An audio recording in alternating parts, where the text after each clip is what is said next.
Islamic world of knowledge کے دوستو السلام علیکم۔ حرکت المقاومۃ الاسلامیہ، تحریک مزاحمت اسلامیہ یعنی حماس، یہ فلسطین کی سب سے بڑی اسلامی قومیت بنیاد پرست لشکر ہے۔ اس کی بنیاد غزہ اور غرب اردن میں اسرائیلی قبضے کے خلاف 1887 میں شیخ احمد یاسین نے رکھی۔ گروہ کا سب سے اہم مقصد اسرائیلی فوج کو فلسطین کی سرزمین سے باہر کرنا ہے، اور اس مقصد کے لیے وہ اسرائیلی فوج اور یہودی آبادکاروں پر حملے کرتے رہتے ہیں۔ اس کے طویل المدتی مقاصد میں فلسطین کا ایک اسلامی ریاست کے طور پر قیام بھی ہے۔ فلسطین کے سابق صدر یاسر عرفات کے انتقال کے بعد حماس نے مقامی سطح پر ہونے والے انتخابات میں حصہ لیا اور غزہ، کلکیلیا اور نابلس کے علاقوں میں متعدد نشستوں پر کامیابی حاصل کی، لیکن اس کی سب سے بڑی فتح حالیہ انتخابات میں واضح کامیابی ہے، جس کے مطابق ایسا لگتا ہے کہ یہ نئی حکومت بنانے میں کامیابی حاصل کر لے گی۔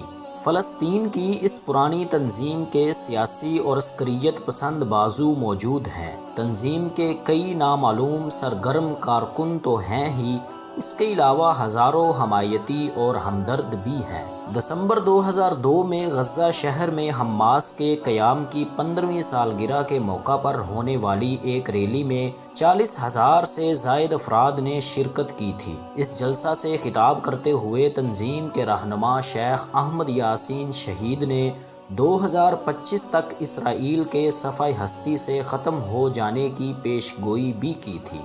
2004 میں احمد یاسین اور ان کے بعد ان کے جانشین عبدالعزیز رنتسی شہید کی شہادت کے بعد ہزاروں افراد ان کے قتل پر احتجاج کرنے کے لیے سڑکوں پر نکل آئے تھے۔ حماس انتظامی طور پر دو بنیادی گروپوں میں منقسم ہے۔ پہلا معاشرتی امور جیسا کہ اسکول، ہسپتال اور مذہبی اداروں کی تعمیر، اور دوسرا عسکریت پسند کارروائیوں میں ملوث رہتا ہے۔ کہا جاتا ہے کہ حماس کی ایک شاخ اردن میں بھی ہے، جہاں اس کے ایک رہنما خالد مشعل کو اسرائیل نے متعدد مرتبہ قتل کرنے کی کوشش کی۔ شاہ حسین نے تو کسی نہ کسی طرح حماس کو برداشت کیے رکھا، البتہ ان کے جانشین کنگ عبداللہ دوم، جس کی والدہ ایک انگریز عورت ہے، اس نے حماس کا ہیڈ کوارٹر بند کر دیا۔ اس کے بعد تنظیم کے بڑے رہنما قطر جلا وطن کر دیے گئے۔ اس خطے میں امریکی پشت پناہی سے قیام امن کی کوششوں کے سلسلے میں ہونے والے اوسلو معاہدے کی مخالفت میں حماس پیش تھی۔ اس معاہدے میں فلسطین کی جانب سے اسرائیلی ریاست کے تحفظ کی یقین دہانی کے بعد اسرائیل کا مقبوضہ علاقوں سے جزوی اور مرحلہ وار نکلنا شامل تھا۔ 1995 میں حماس نے اپنے ایک بم بنانے والے کارکن یحییٰ عیاش کے اسرائیل کے ہاتھوں قتل ہونے کے بعد فروری اور مارچ 1996 کے دوران بسوں کو خودکش حملوں کا نشانہ بنایا۔ یحییٰ عیاش بنیادی طور پر یاک انجینئر اور عز الدین القسام بریگیڈ کی کارروائیوں میں جدت لانے والا گوریلا کمانڈر تھا، جس کو اسرائیلی موت کے انجینئر کے نام سے یاد کرتے تھے۔ ان خودکش حملوں کے بعد اسرائیل نے امن کے منصوبوں پر عمل درآمد روک دیا، اور اس کے بعد اسرائیل کے قدامت پسند رہنما بنیامین نیتن یاہو نے انتخابات میں کامیابی حاصل کی۔ وہ اوسلو معاہدے کے مخالفوں میں سے ایک ہیں۔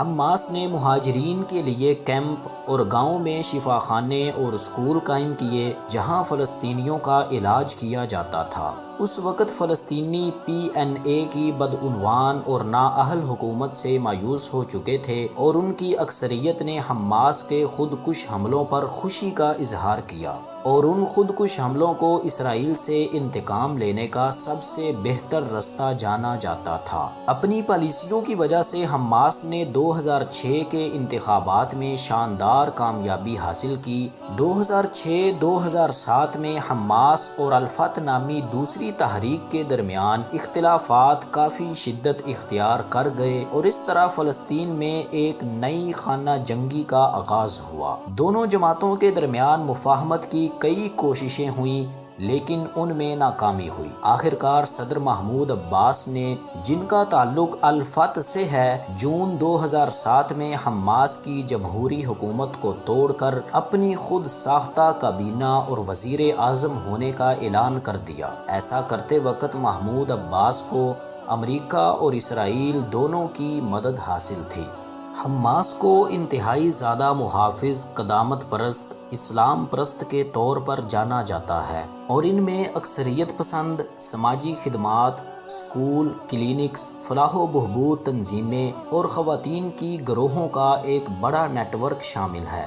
حماس کے وہ چارٹ جو 1988 میں شائع ہوئے تھے، وہ اسرائیل کے خاتمے اور اس نام نہاد امن کو ختم کرنے کی دعوت دیتے ہیں۔ حماس نے اسرائیل اور فلسطینیوں کے درمیان دو ریاستی حل کے تصور یا امکان کو مسترد کر دیا تھا۔ حماس کا ایک اہم مقصد ایک فلسطینی ریاست ہے جس میں یہودیوں کو پوری تاریخ میں عرب زمین میں رہنے کی اجازت دی جائے گی۔ حماس فلسطین کو ایک خالصتاً اسلامی ریاست بنانا چاہتا ہے اور فلسطین اور مسجد اقصیٰ کی حفاظت کے لیے یہ دوسری تنظیموں سے سب سے آگے ہوتا ہے، اور حالیہ دنوں میں جب مسجد اقصیٰ پر حملے کیے جا رہے ہیں، ان حملوں کا جواب دینے کے لیے بھی حماس باقی تنظیموں سے آگے ہے۔ حماس فلسطین کو ایک خالصتاً اسلامی ریاست بنانا چاہتا ہے، اور یہودیوں کی طرف سے جب بھی مسجد اقصیٰ پر حملے کیے جاتے ہیں تو یہ ان حملوں کا بھرپور جواب دینے کے لیے ہر وقت تیار رہتے ہیں۔ حماس اکثریت پسند اسلامی سیاسی جماعت اور سماجی تنظیم ہے جس کی اپنی فوجی ونگ عزیزین القاسم بریگیڈ کے ساتھ ہے۔ حماس کو امریکہ، یورپی یونین اور اسرائیل کی طرف سے ایک دہشت گرد تنظیم سمجھا جاتا ہے۔ یہی وجہ ہے کہ سن 2000 سے لے کے آج تک حماس کو 400 سے زائد حملوں سے منسلک کیا گیا ہے، جبکہ حماس فلسطین کو ایک خالصتاً اسلامی ریاست بنانا چاہتا ہے، اور جب بھی اسرائیل کی طرف سے مسجد اقصیٰ پر حملے کیے جاتے ہیں تو ان کا جواب دینے کے لیے سب سے پہلے حماس آگے بڑھتی ہے۔ اسی وجہ سے فلسطینیوں کے دلوں میں حماس نامی تحریک کا ایک خاص مقام اور عزت ہے۔ فلسطینی حماس نامی تنظیم کو اپنے لیے مسیحا اور محافظ خیال کرتے ہیں، اور ہم امید کرتے ہیں کہ آنے والے وقت میں جلد ہی فلسطین میں حماس کی حکومت قائم ہو جائے گی، اور فلسطین دشمن ممالک یعنی اسرائیل اور یورپ کے گندے منصوبے وہیں کے وہیں ادھورے رہ جائیں گے۔ اللہ تعالیٰ مسجد اقصیٰ کی حفاظت فرمائے گا، اور فلسطین کے اندر رہنے والے تمام مسلمان اس حکومت کے زیر تحت اپنی زندگی امن اور خوشی سے گزار سکیں گے۔ اس طرح کی اور بھی انفارمیٹیو ویڈیوز دیکھنے کے لیے ہمارے چینل کو سبسکرائب کریں اور نوٹیفیکیشن کو بھی آن کریں تاکہ ہر آنے والی ویڈیو آپ تک پہنچ سکے۔